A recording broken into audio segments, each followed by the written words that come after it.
Hi, I'm here with Maria Kedemo. We met at Let's Test 2013, and she very kindly offered to have a little chat with me about her session and some of her motivations. Hi, Maria. Hi. Hi. So this year, Let's Test, you had a session called Hiring to Solve the Puzzle.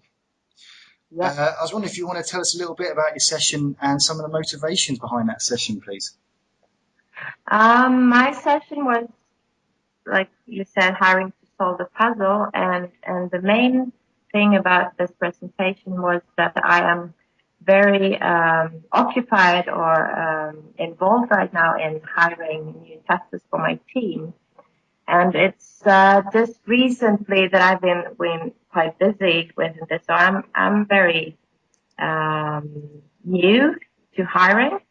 And I've come across a lot of things that has been some sort of obstacles or things that have been puzzling me. And I find the hiring process very, very complicated. So this presentation was actually a presentation on um, some what the things I have to think about when it comes to actually trying to manage these obstacles, which is basically risks within hiring. Um, so that was actually the main purpose of the presentation. Fantastic. And so in the session, you say you were looking for feedback from the participants. Did you get any interesting feedback? Yes, I got both feedback during the presentation because one of the things was actually to gain insights from all the participants because we all have experience to share regarding hiring. Either you've been within a hiring process or you've been actually hired yourself. So everyone has experience to share. And regarding the presentation itself, I got some feedback after in the open season because I think feedback is also getting questions on your presentation and things I presented. Um, I also got some feedback after the presentation because I'm not really sure if you meant on the presentation or feedback in general. Well, I think it's both really. So there's the feedback, obviously, which you asked for to see what other experience people had with hiring. You're saying, like, let's try and solve the puzzle together. But also, yeah, the feedback you got from the participants, and I know James back. You invited James back to attend as well. Yes, I did, and some people might think I'm crazy doing that. But actually, one of the things that is my huge passion is personal growth and self-education. And the only thing for me, or the only way for me, is actually to have this personal growth is to get sincere and honest and constructive feedback on what I do. And I believe that James is one of those persons who could actually do that if you ask him. And that is why I asked him to participate in my presentation because I know he normally doesn't attend presentations unless you ask him because some people might get um, a bit intimidated or they might get a bit scared having him in the same room.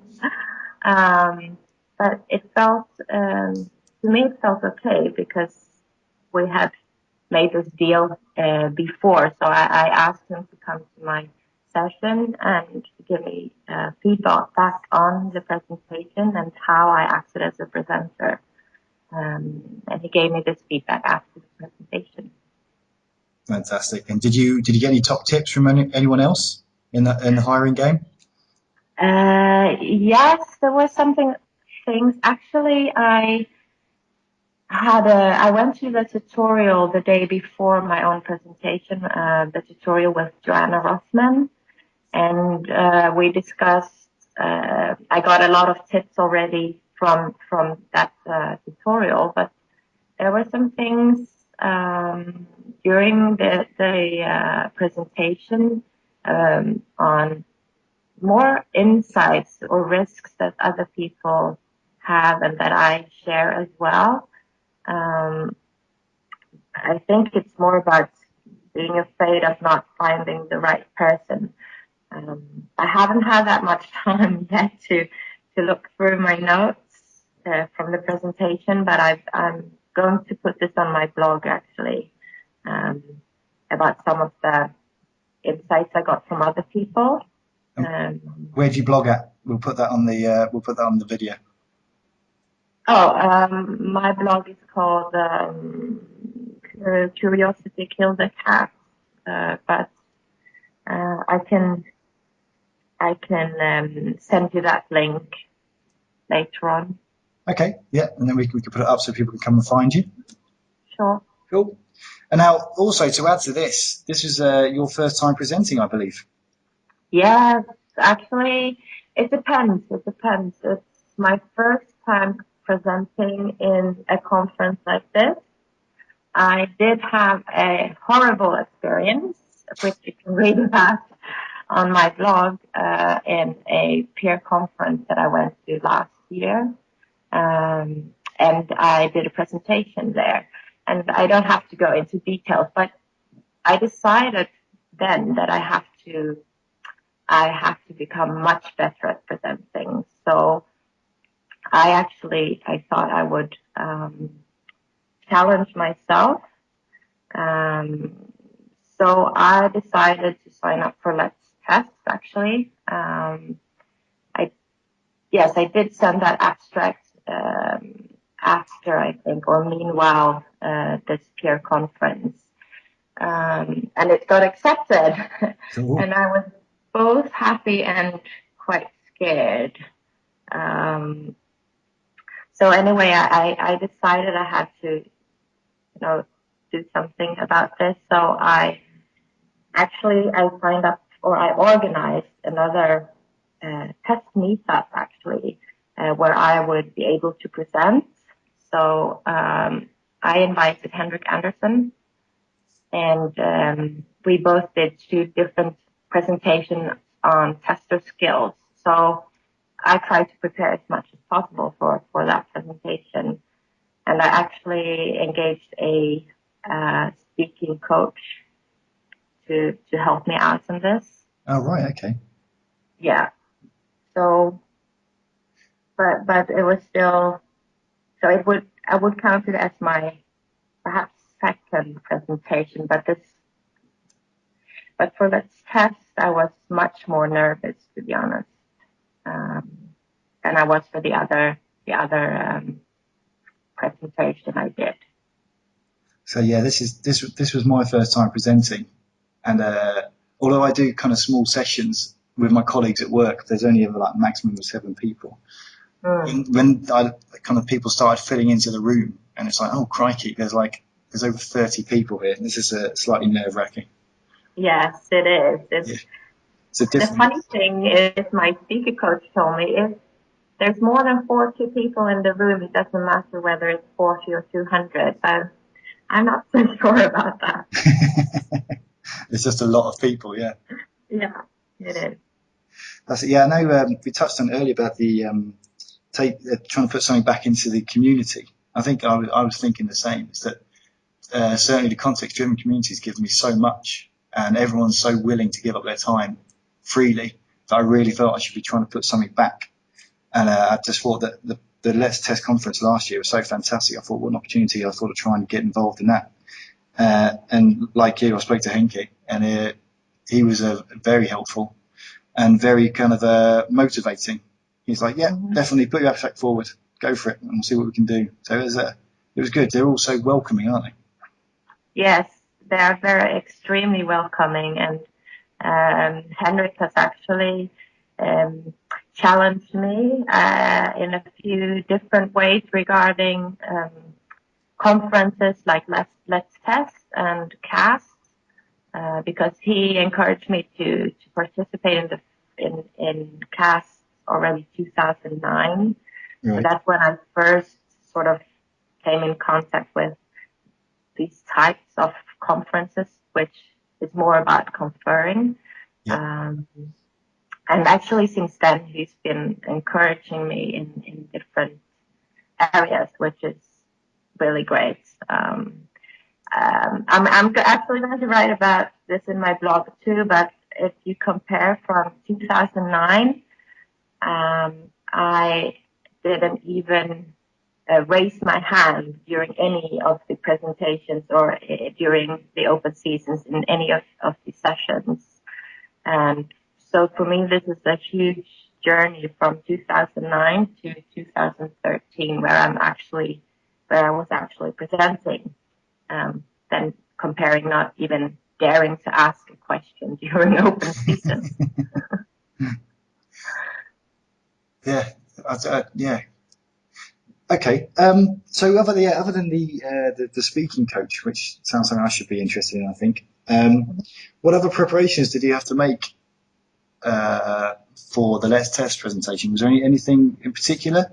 Anything kind of that really helped you kind of find what you wanted to say and how you wanted to say it?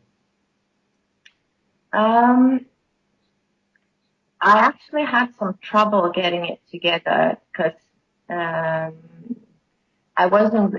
this is something I'm working on right now, so it's an ongoing process, which makes some of the things I wanted to put together, I have still not really evolved, or it's still things I'm trying out. So that was one of the things I found a bit difficult. But I spoke to some of my colleagues, but I also actually spoke with my speaker coach, which is not only a speaker coach, he's sort of a leadership coach. So with he got some clarifications, or helped me get some clarifications in what I wanted to present. So I think I've also talked to James before about it. I talked a bit to Hillary. So I got some help from the community as well in this matter, which is great. That shows all about what the community is about. Yeah. I mean, I found after the session that people were really willing to give you feedback, and and that's just awesome. So I've had a chat with Carsten yesterday, and he was really helpful. And then immediately after the session, Ian McCow was giving me some feedback. Paul Holland, yeah, it's really good. They're just so willing. Yeah, it's fantastic, and I try to tell everyone about it. Yeah. So okay, so let's test 2013 under the belt. Is there any tips you would want to give to any aspiring presenters at a conference that may have a burning topic, but they don't know if it's actually of interest to the community, or they're just thinking have they got the confidence to speak to the community about it? Like I said in the beginning, everyone has something to share, and everyone is actually interested in listening to your experiences, either if they've experienced something similar, because then that might be even more interesting to them, or if it could be something that they haven't experienced either, and that's very interesting too. So I just think you should go for it. Send in your abstract and then see what happens. I mean, the worst thing that could happen is, I don't know, that you get rejected or accepted. But the first thing you could do is to send in your abstract and then take it from there, I think. Yeah. Well, the question is, what happens if your abstract gets rejected? Because some of the conferences don't give you any feedback. Why do they? It's kind of a black box. I guess that's kind of a hurdle to get over. That's true. I think you could use, I mean, even if the conferences doesn't give you feedback, you can always try to get feedback back from the conference. Right. Most of them try to do that if they have the time. But otherwise, I would actually ask, like I said, the community. You could always send it to some people that you know have been participating in choosing abstracts, for example. Yeah. That's a good. So that's, yeah. Fantastic.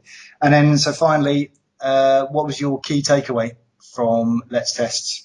Obviously, apart from being forced to dance to that Grease medley, shocking number. Yes. And obviously, the fantastic pink jackets. You can't knock those. No, I'm not sure I have just one thing. I still haven't been able to, what you call it, sort of put everything together from Let's Test. I actually have like 2 or 3 blog posts that I've started to try to find, to get all my thoughts together. But I can just say that I thought it was even better than last year. And I think it might be because of all the expectations being built up, either by people that already were there last year or people that have heard about Let's Pass and been wishing to go there. So this energy that just entered Åkersberga was massive, and I can't really explain what it was, but I think that's my biggest takeaway. I wrote a blog post that I wanted to, take some time on my own since I'm a sort of an introvert, and I need that because I get drained from energy if I hang along with people all the time. But I just couldn't resist this energy, and I think that's what I will take with me, because the energy was so positive that you just can't resist. It was difficult to go to bed in the evening. Certainly was. Too much testing talk. Exactly. Yeah. And finally, what does the future hold for Maria? Oh, tomorrow, I'm having a great day. I'm actually meeting Julian Harty we're having a workshop at our company. Oh, And then I have the EuroDev. I'm part of EuroDev program committee, and we're going to release our program tomorrow. So that's one big thing for me. Then I'm not sure. I'm actually thinking of when should I do next presentation, because I think it's good to try to keep up the energy and try to work on the feedback I got. yes, yeah, completely. So I'm not sure what will happen later on. We'll see. I hope to go to Australia. Let's Test 2014 or just for a holiday? No, for Let's Test 2014. Yeah, I'm already working on the bus. And yes, this autumn I have PSL. I'm really looking forward to that. So. I'm not jealous at all. No. I'm not going to tweet about it. No. So you don't want to rub it in for the people that don't get to go. Exactly. Right, fantastic. So have you got anything else to add to the conversation? Actually, no. No, brilliant. Well, thank you so much for your time, Maria. I really appreciate it, and look forward to seeing you again in Twitter Sphere and hopefully at another conference. Yeah. Okay. Thank you. Cheers, Maria. All the best. You too. Bye. Bye bye.